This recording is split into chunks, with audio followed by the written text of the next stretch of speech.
अस्सलाम वालेकुम, बाज़मा डेली में खुश आमदीद। देखें जी, बहुत ही खूबसूरत मेहमान आया हमारे घर में। ये ख़रीदा है हमने मोर, क्योंकि हमारे पास एक मोरनी मौजूद है पहले से, जूलिया। वो हमने ख़रीदी नहीं थी, वो हमें ऐसे ही हमारे घर में आई थी उड़ती उड़ती इधर उधर से। फिर हम खाना डालते थे तो वो हमारे पास पक्की होगी, यहीं रहने लगी।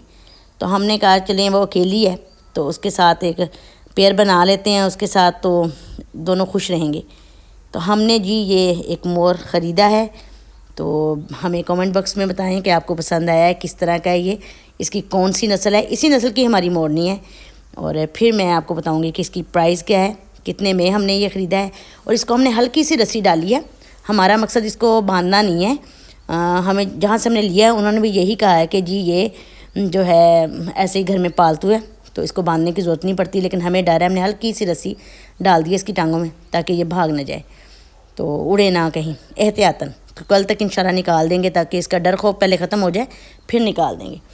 तो अगर आपको ये पसंद आई है मेरी वीडियो तो इसको लाइक कीजिए, शेयर कीजिए और मेरे चैनल को सब्सक्राइब कीजिए।